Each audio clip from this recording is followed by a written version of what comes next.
Hello and welcome to another guitar lesson with me, Jamie Irwin.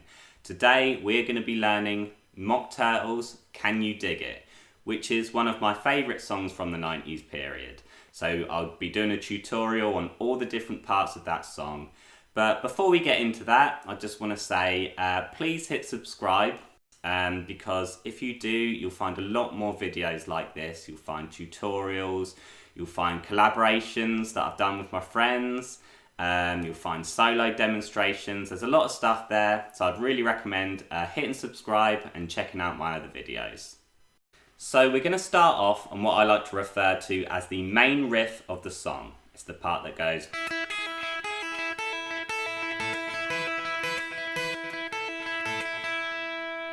Okay, you'll notice that I've got a little delay effect on there, so if you want to make it sound a little bit more like the original, I'd recommend putting a bit of delay on there, a little bit of crunch. You'll also notice I'm using a plectrum, when in the original, at least on the music video, he is using his thumb and his first fingers on the B and E strings respectively. But I just prefer to use a plectrum, so you can do it either way, and I'm doing alternate picking the whole way, so down, up, down, up, down, up. So I'm going to start by putting my second finger on the 5th fret of the B string.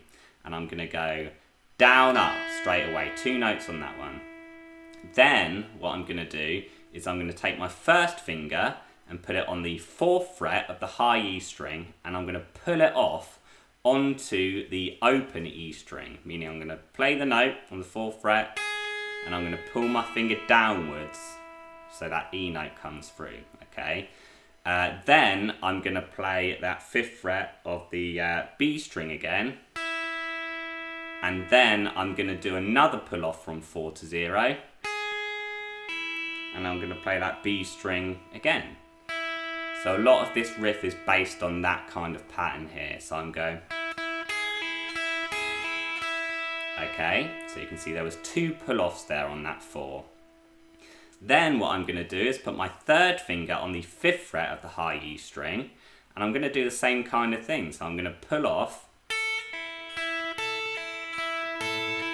Okay, so I'm pulling off on the 5th fret to the open string, then going onto that 5th fret of the B string.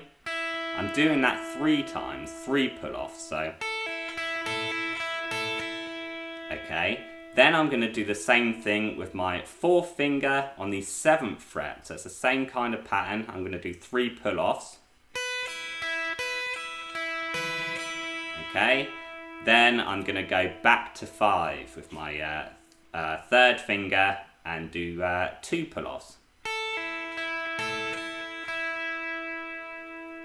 Okay, so what I've got there is this.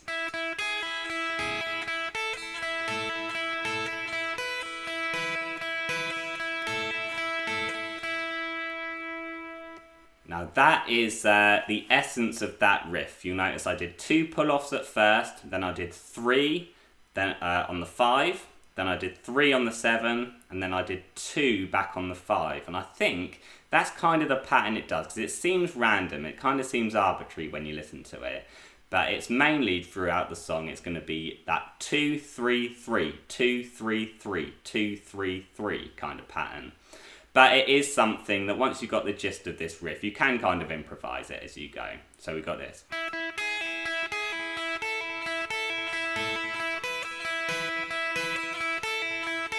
So when I get back to the first finger, I'm actually going to do 3, because I said it's 2, 3, 3, 2, 3, 3. So 3 on there, 3 on the 5, then 2 here on the 7.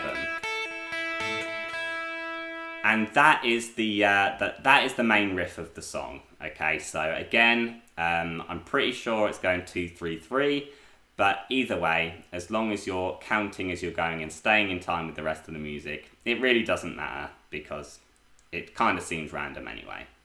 So the chords that play underneath that riff when it all kicks in are going to be E, B, F sharp minor, and A. Okay, and the main rhythm is simply going to be down, down, down, up on the E, down, up, down, down, down, up on the B, and then the same thing on the next two. So down, down, down, up on F sharp minor, down, up, down, down, down, up on the A. Again, you can play around with that rhythm as much as you want, but that's the gist of it. So it's going to be like this.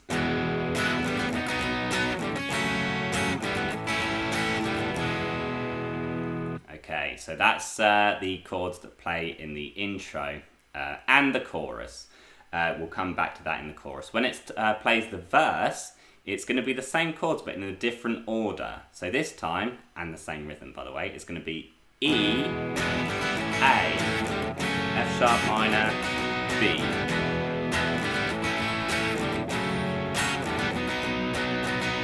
So the only difference though is the very last time you play that chord sequence in the verse leading you into the chorus, it's going to go to an A chord instead of a B. So it's going to be E, A, F sharp minor, back to A, and that's going to lead us into the chords for the chorus.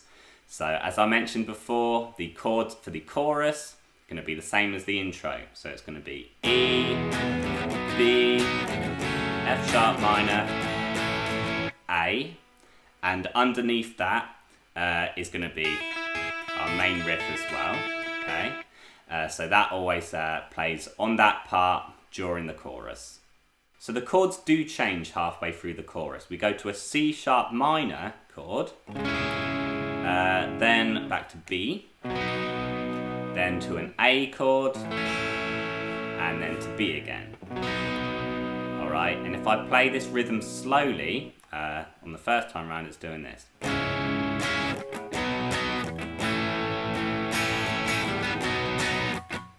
Okay, now the second time through, it does the same thing, but it stays on the A, like this.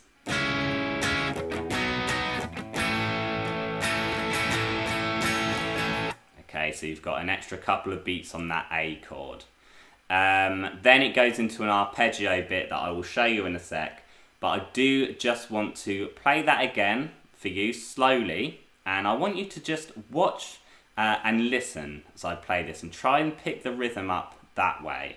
It's going to be hard to break this all down with all the downs and ups and everything in there. So the best thing to do here is to use your musical ear, okay, watch my arm, and see if you can figure out what rhythm I'm doing, or just play something similar. So it's going to go like this.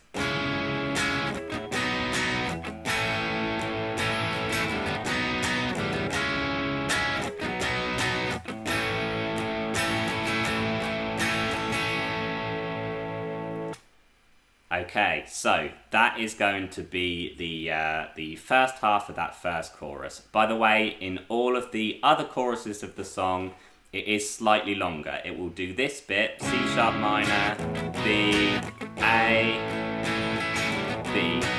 It'll come back to that B. It'll do that line twice, and then it will go into the one with the double A. But to be honest, when it comes to the structure of the song, I think the best thing for you to do is to listen to the song and figure it out yourself by ear again, because it's always going to be good for your musical ear and good for your learning in general to listen to original songs and figure out the structures rather than relying on having them written down all the time. So the next part is going to be a little arpeggio pattern. I'm going to bar my first finger across the 4th fret on the B, G and D strings, and I'm going to do this.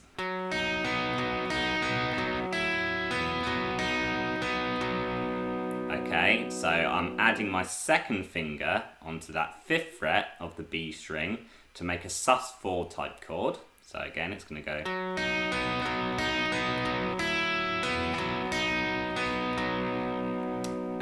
So I'm doing a down on the D string, and then I'm going. So I'm going down, up, down, down. Okay. Then I'm adding my second finger onto that 5th fret, and I'm going up, down, and then taking it off and going up, down. Then I'm going to do the same thing on the 2nd fret, exactly the same thing.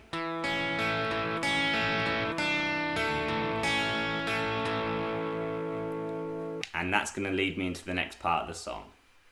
So yeah, as I mentioned, I'm not going to go into too much detail on the whole order of the song, but it does go into a verse next after that chorus. Then we've got another chorus, this time it's a slightly longer one like I mentioned before. But then after that it goes back to the main riff, basically times 2. So it's back to... Does that a couple of times. Then the entire riff moves down 2 frets. Okay, so we're literally just going to put your 2nd finger on the D note on the B string, so the 3rd fret, and then you're going to do exactly the same thing. So goes through this a couple of times,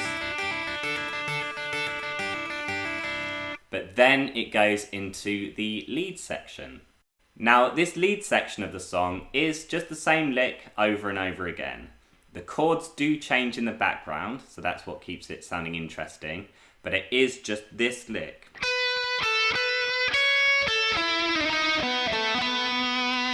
Okay, you just repeat that lick a good few times for this solo.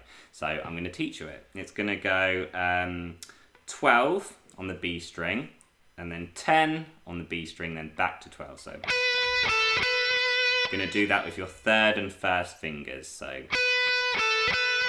the next bit is almost like a little D shape, really, if you think about it. It's going to be...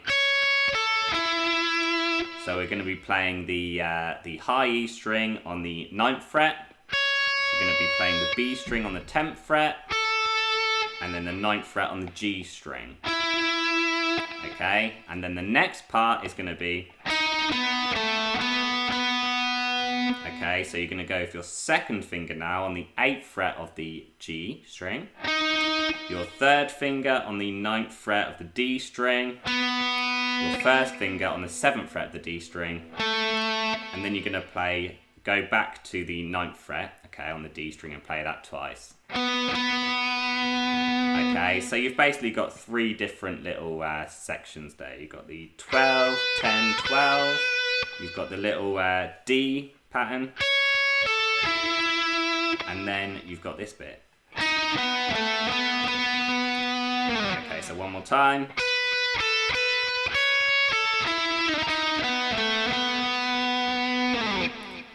So the chords that are played underneath that part are going to be, well, basically when it goes back to that 3rd fret and does the main riff, that is played over a D chord. Then when it comes on to that main part, that lead part, it's going to be over a B for 4 bars. Okay. Then it switches to an A for 4 bars.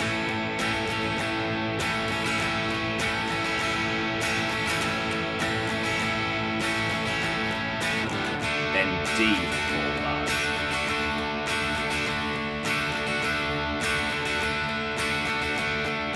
And that leads you back into another chorus. So after that final chorus, it's going to go back to the main riff. It's going to cycle through that 4 times, and on the 4th time, well, just after the 4th time, you're going to do this. Okay, so let's say this is the 4th time round.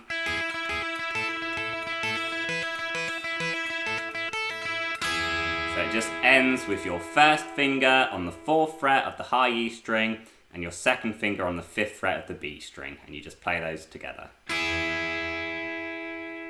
So thanks for watching. I hope you found that tutorial helpful.